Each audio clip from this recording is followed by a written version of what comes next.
There are two major bridge construction projects underway in WA at the moment, a new pedestrian and cyclist bridge at the Causeway and the replacement of the Fremantle traffic bridge.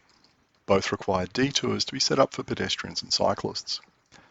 The detours that have been set up around the Causeway work sites are first class. The detours around the Fremantle bridge are not. This video looks at all the elements of the Causeway detours that make them work so well for cyclists. We realise that many traffic managers or project managers don't ride a bike, so they don't understand the nuances of setting up detours for cyclists.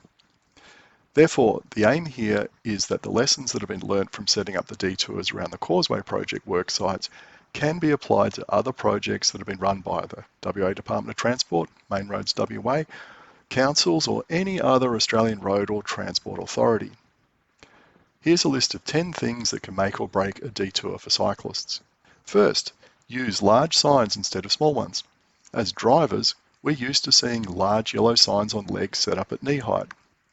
There's no reason why the same signage can't be used for cycling detours.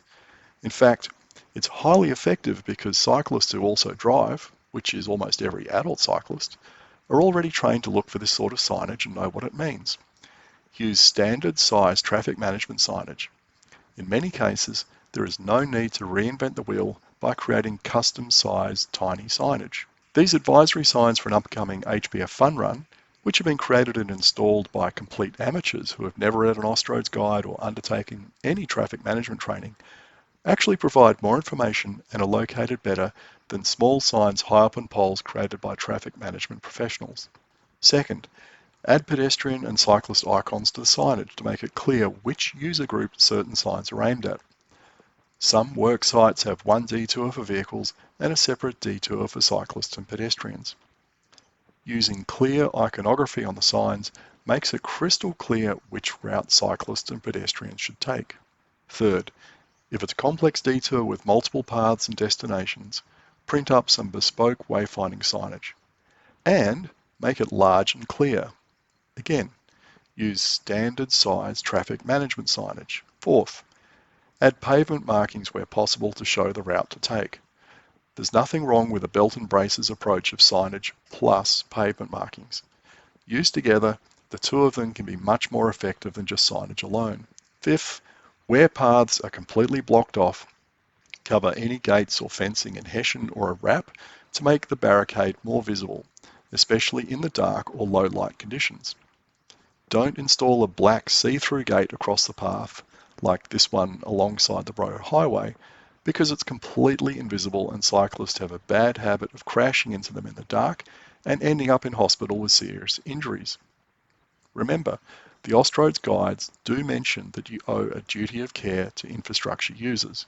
Sixth, if the existing paths are old, narrow, in poor condition, or don't provide a safe and convenient detour route, then build temporary paths that meet modern shared path standards.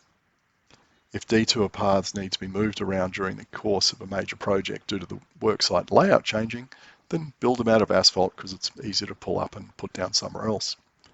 If the paths don't need to move, consider using concrete. Seventh, we're used to looking at standard size traffic management signs on stumpy legs located down at knee level, so there's usually no need to put up small signs high on poles when no one is going to see them. Eighth, if it's a long detour, make sure there's intermediate signage along the route to give people confidence that they are on the correct path. Don't leave people guessing. Ninth, maps should be installed at every entry point to the detour and anywhere that a detour branches. These maps need to be large and they need to be oriented to the ground.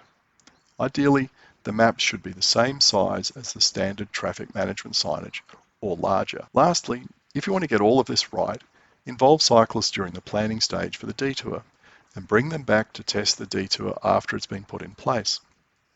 There's a significant difference in what you can see between slowly walking through a detour and riding through in excess of 20 kilometers an hour. It's amazing how much you can miss at higher speeds. Asking cyclists to do a pertinent audit of the detour setup will enable you to uncover any issues with the design and fix them before anyone gets hurt. Ideally, you don't want to ask the cyclist to help with the planning to also do the testing, because they'll know the detour inside out. You want to bring in a fresh group who can look at the detour with a fresh set of eyes and no foreknowledge of how things are set up.